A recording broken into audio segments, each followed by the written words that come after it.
안녕하세요. 복지생활정보마트입니다. 요즘 부모님이나 주변 어르신들 보면 노후 준비에 대한 걱정이 정말 많으시죠? 연금은 언제부터 받을 수 있을까? 의료비는 얼마나 부담돼야 하나? 살던 집 계속 유지할 수 있을까? 이런 고민 한 번쯤 해보셨을 겁니다. 2025년에는 이런 불안감을 줄이기 위한 정부의 노후복지제도가 대대적으로 개편됩니다. 국민연금, 건강보험, 장기요양, 주거복지까지 전 세대를 아우르는 변화가 시작돼요. 본격적으로 들어가기 전에 구독과 좋아요, 그리고 알림 설정까지 부탁드립니다. 이번 영상에서는 연금, 의료, 주거 지원을 중심으로 노후에 꼭 알아야 할 핵심 제도들을 하나씩 정리해드릴게요. 혹시 여러분도 부모님 노후가 걱정되거나 내 은퇴 이후를 준비 중이시라면 이번 영상 끝까지 꼭 봐주세요. 첫 번째, 국민연금 개편 및 수급자 혜택 강화 내용. 2025년에는 국민연금 제도가 큰 변화를 맞이합니다. 그동안 논의만 있었던 보험료율 인상과 지급 보장 강화가 단계적으로 시행되기 시작했어요. 현재 국민연금 보험료율은 9%인데 2025년 하반기부터는 10%로 오릅니다. 대신 가입자에게 돌아가는 혜택도 커집니다. 연금 수령액이 평균 5% 이상 늘어나고 저소득층의 경우 정부가 일부 보험료를 대신 내주는 보험료 지원형 연금 제도가 신설됩니다. 예를 들어 월 소득 120만원 이하 근로자는 본인 부담금의 절반을 정부가 보조하고 장기 가입자에게는 추가로 연금 보너스가 주어집니다. 이로써 노후에 받는 금액이 과거보다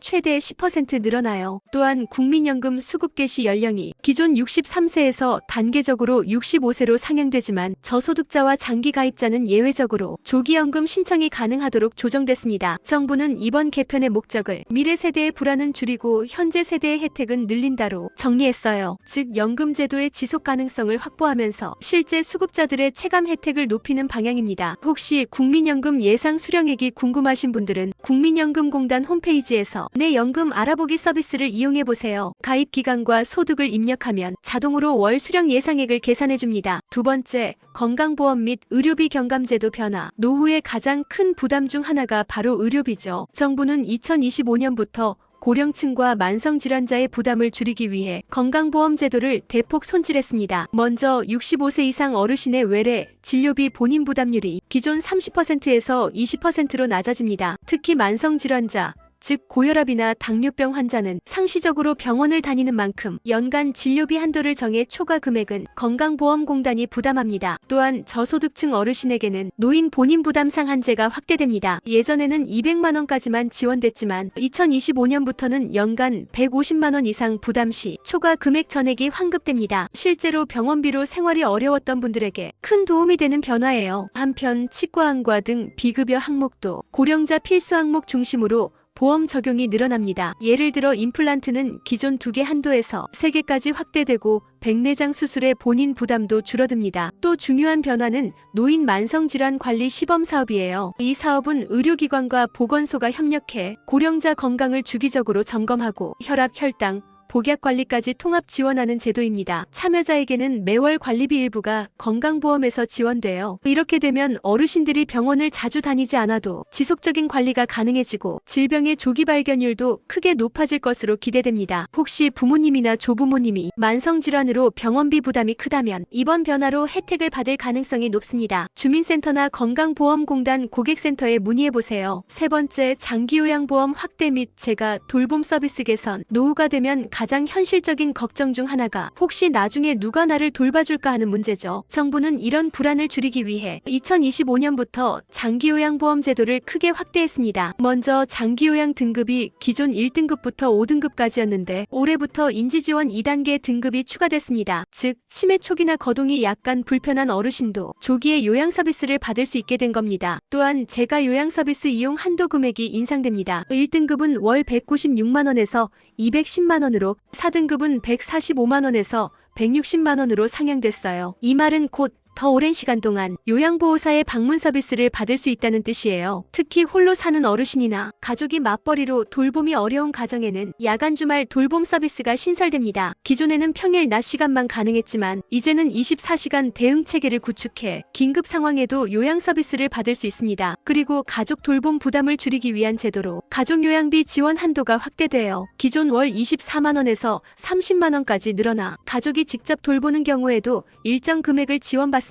예를 들어 치매 초기 증상이 있는 어르신의 가족이 함께 돌보는 경우 등급 판정을 받으면 재가 요양비, 가족 요양비를 동시에 받을 수 있습니다. 이 모든 제도는 노인장기요양보험공단을 통해 신청 가능하며 가까운 국민건강보험공단 지사에서도 접수할 수 있어요. 결국 이번 개편의 핵심은 요양시설이 아닌 내 집에서 돌봄받는 환경입니다. 집에서도 안전하게 노후를 보낼 수 있도록 정부가 지원 체계를 강화한 거죠. 네 번째, 노인주거복지 확대 및 공공임대 개선 계획. 2025년에는 노인주거복지도 대폭 강화됩니다. 정부는 고령자 주거 안정을 위해 고령자 맞춤형 공공임대주택을 전국적으로 확대 공급한다고 밝혔습니다. 먼저 기존 행복주택과 매입임대주택의 돌봄시설과 안전설비를 결합한 고령자 돌봄안심주택이 신설됩니다. 이곳은 엘리베이터, 안전손잡이, 낙상감지 센서 등 고령자 맞춤형 시설을 갖추고 있으며 입주자에게는 방문 요양과 건강관리 서비스가 함께 제공됩니다. 특히 소득 하위 40% 이하 노인에게는 임대료를 기존의 50% 수준으로 인하하고 보증금 없이 입주 가능한 무보증형 공공임대제도가 시범 도입됩니다. 이 제도가 정착되면 월세 부담이 현저히 줄어들 것으로 기대돼요. 또한 고령자 리모델링 지원 사업이 신설돼 오래된 주택에 거주하는 어르신이 욕실 손잡이, 미끄럼 방지, 바닥재,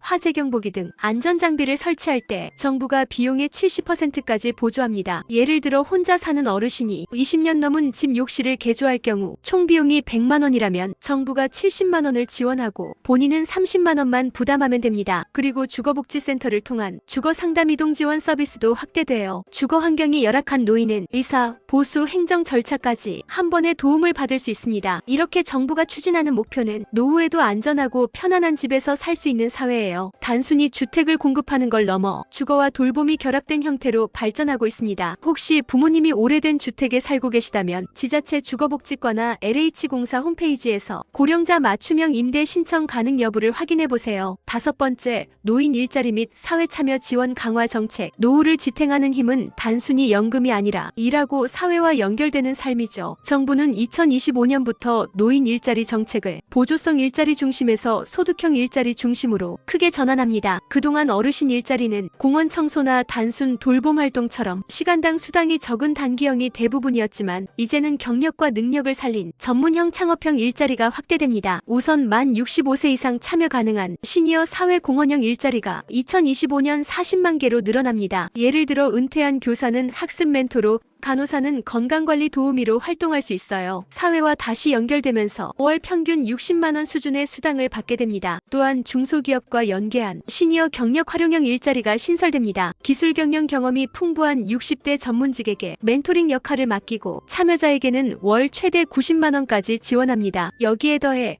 노인 창업 지원 패키지도 운영됩니다. 소규모 음식점, 공방, 돌봄 사업 등 어르신이 직접 창업할 경우 사업비 최대 1,000만 원과 컨설팅을 함께 지원합니다. 정부는 이런 정책을 통해 단순한 소득 보전이 아닌 노년의 자립과 사회 참여 확대를 노인복지의 새 방향으로 잡았습니다. 여러분 부모님이나 주변 어르신 중에 활동 의지는 있지만 기회가 부족한 분이 있다면 지금 주민센터나 시니어 클럽, 복지 포털을 통해 참여 가능한 일자리를 꼭 확인해보세요. 여섯 번째, 향후 추진 일정과 국민이 준비해야 할 점. 이제 마지막으로 앞으로 노후복지 제도가 어떻게 추진될 예정인지 정리해드릴게요. 정부는 2025년 하반기를 시작으로 연금의료 요양주거 일자리 5축을 통합관리하는 노후복지 로드맵을 시행합니다. 이를 통해 각 부처별로 흩어져 있던 제도를 하나의 시스템에서 조회하고 신청할 수 있게 만들 계획이에요. 2026년에는 통합노후복지 플랫폼 가칭이 개통되어 국민연금공단, 건강보험공단, LH공사,